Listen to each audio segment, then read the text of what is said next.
हेमा मालिनी को एक बार एक आदमी ने बोला कि तुम स्टार मटेरियल नहीं हो। उसका कहने का मतलब ये है कि तुम कभी भी फिल्मों में हीरोइन नहीं बन सकती हो। लेकिन वही लड़की आगे चल के इंडिया सिनेमा की ड्रीम गर्ल बनती है। हेमा मालिनी इतनी खतरनाक इंसान है, ध्यान से सुनिए। आपको पता है हेमा मालिनी को एक्टिंग इतनी पसंद थी कि 10वीं क्लास के बाद ये पढ़ाई ही छोड़ देती हैं एक्टिंग करने के लिए। और जब ये फिल्मों में आने के लिए स्ट्रगल कर रही थी, उसी वक्त उस डायरेक्टर ने बोला था तुम कभी स्टार नहीं बन सकती और ना ही तुम कभी हीरोइन बन सकती हो।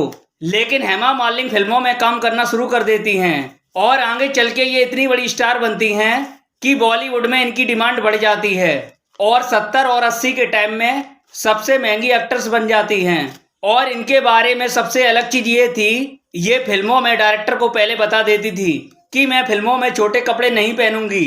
इन्होंने ये अपना रूल खुद बनाया था। आप देखे ही होंगे बहुत सारे एक्टर्स छोटे कपड़े पहन लेते ही हैं और रोमांटिक सीन में, लेकिन इन्होंने कभी भी छोटे कपड़े नहीं पहने। और हेमा मालिनी वही एक्ट्रेस हैं जिन्होंने शोले फिल्म में एक घोड़े को फेमस कर दिया था जिसका नाम था धन्नो।